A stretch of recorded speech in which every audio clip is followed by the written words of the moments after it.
Good day, everyone. I'm Engine Cadet Perater and I am reporting about what is effective decision-making techniques. So first, situation and risk management are two important concepts in effective decision-making, especially as a marine engineer. So what is situation management? So situation management is the process of observing, analyzing, and acting on current conditions. So example of this is if there is a sudden alarm in the engine room on board, duty engineers checks, identifies overheating, reduces load, and prevents damage. And what is risk management? So risk management is preventing or minimizing future problems. The process of identifying, analyzing, and controlling potential risk before they happen. So example of this is first is identify the problem, second is assess and measure the likelihood and impact, third is control, apply measures, avoid, reduce, transfer, or accept. Number four is monitor, review, and update risk controls regularly. So example of this, before a voyage, risk of rough weather is identified. Route is adjusted to ensure safety. So what are the key difference of these two, situation and risk management? So situation management focuses on the present, so what is happening now, and risk management is focuses on the future, what might happen or what will happen in the future. Option generation and assessment. So first, let's talk about what is option generation. Option generation is the process of coming up with different courses of action to solve a problem or achieve a goal, creating possible solutions before deciding. So, the process of coming up with different courses of action to solve a problem or achieve a goal. So, it ensures you don't rely on just one idea, you must explore of multiple choices. So, what will you going to do?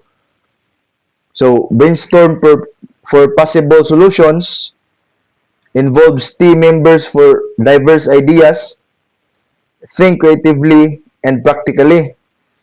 So example is if a ship engine fails, options could be repair immediately, two, switch to standby engine, or other is slow down and call for assistance. And second is what is assessment? So assessment is the process of analyzing and comparing the generated options to select the most effective and safest one. So evaluating which solution is best. So magpili ka og unsa may pinakamaayo na kanang maayo nga decision or pinakamaayo na plano. And ang example of the assessment is among the engine failure options, switching to the standby engine may be the fastest and safest solution. So, based on the assessment, the best answer or the best solution is to switching to standby engine. And what are the key ideas for this to make it short and understandable? So, first is option generation. Think of many possible solutions. And the second is option assessment. Choose the best solution among them. So magkoy na siya ang duha ang option generation and assessment. Kay dili man ka makakama og assessment kung wala ka ga-create og option. Plotting course of action. Plotting course of action means creating a step-by-step plan to achieve the chosen solution or decision. It is about turning decisions into concrete actions.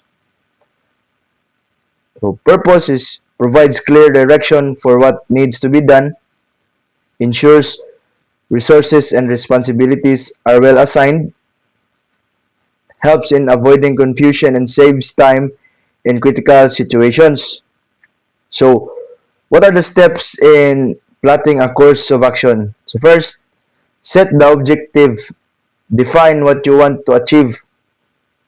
Two, break down tasks, identify steps needed to reach the goal. Third, assign roles.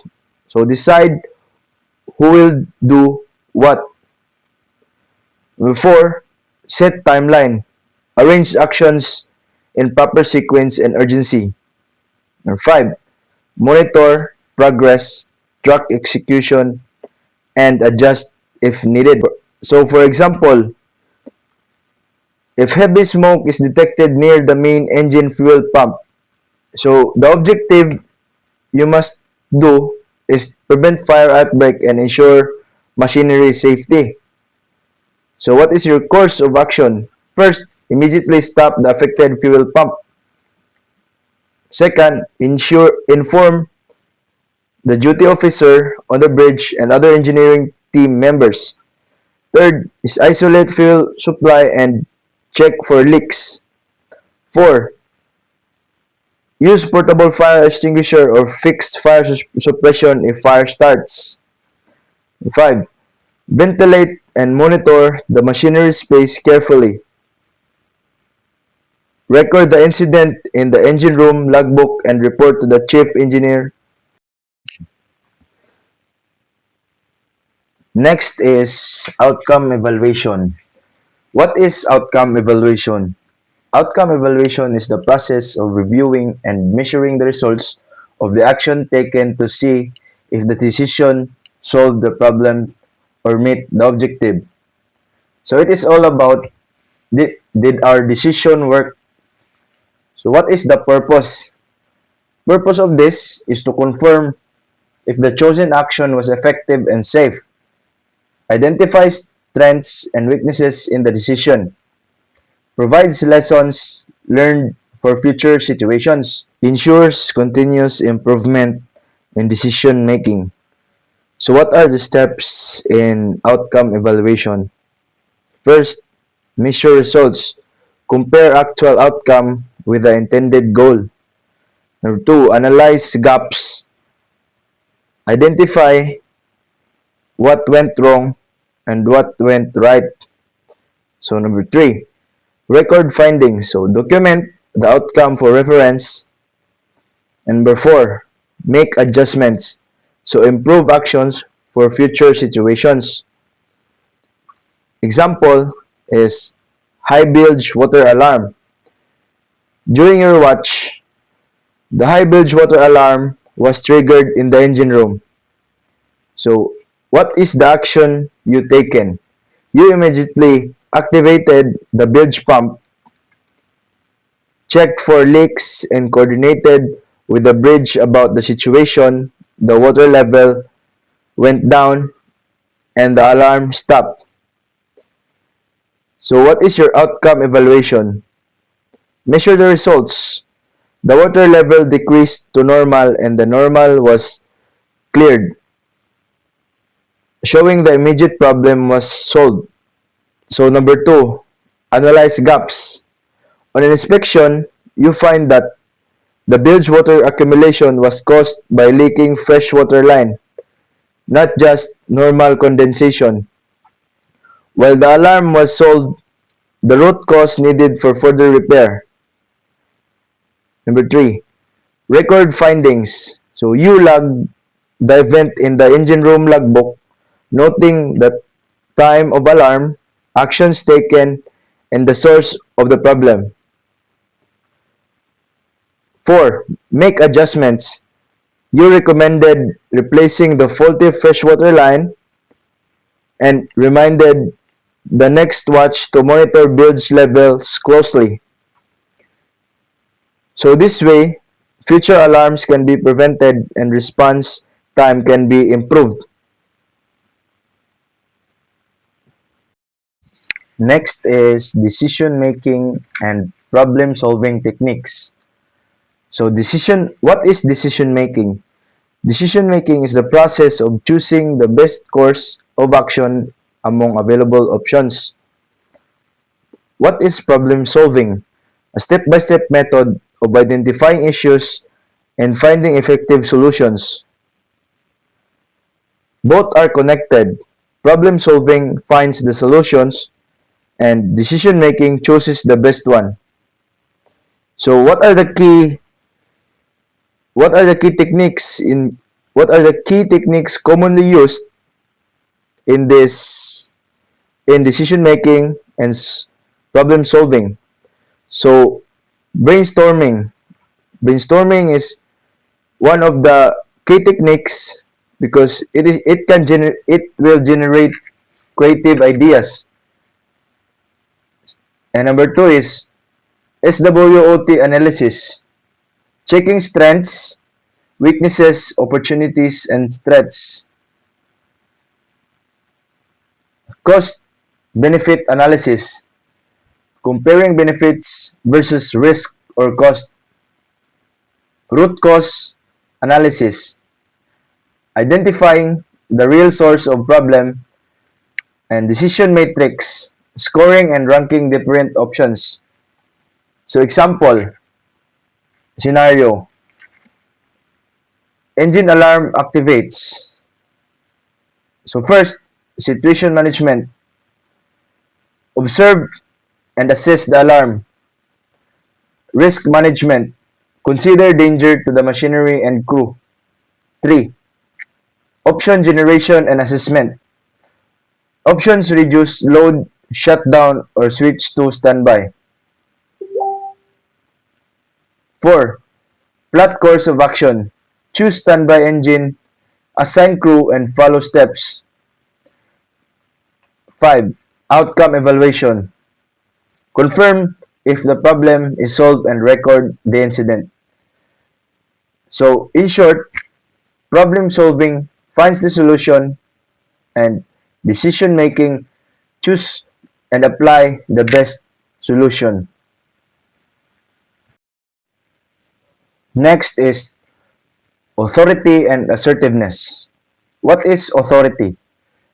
Right to decide, the legitimate power or right to give orders, make decisions, and ensure they are carried out. So, authority comes from position, rank, or responsibility. So, what is the purpose? Purpose of this is to maintain order, discipline, and safety. Example on the shipboard is the captain has the authority over the whole vessel and the chief engineer has the authority over machinery operations. So, what is assertiveness? Courage to speak up, the ability to express the thoughts, concern, and decisions confidently, clearly, and respectfully. So it is not aggression. It's firm but respectful communication. Purpose of this is to ensure important information is shared without hesitation. So example is a junior engineer confidently reporting a safety hazard. A bridge officer firmly advising against a risky maneuvering. While both are important in decision-making, authority ensures decisions are followed. So, assertiveness ensures ideas, warnings, and concerns are heard. Together, they build effective leadership and teamwork. So, in short, authority is the right to decide, and assertiveness is the courage to speak up. Next is judgment. Judgment is the ability to make sound decision by combining knowledge, experience, and critical thinking. It means choosing the best possible actions based on facts, risk, and unexpected outcomes. So, qualities of good judgment. First is clarity, seeing the situation clearly. Critical thinking, analyzing facts not just by guessing. Experience, using lessons from past situations. Fairness, making balanced and unbiased choices. Foresight, considering the both short-term and long-term results. Example, shipboard scenario. During a rough weather, a captain must decide whether to continue at full speed, reduce speed, or change route. So, what is good judgment means? Weighing safety, fuel use, time, and crew well-being before deciding. Emergencies and ground management. What is emergencies?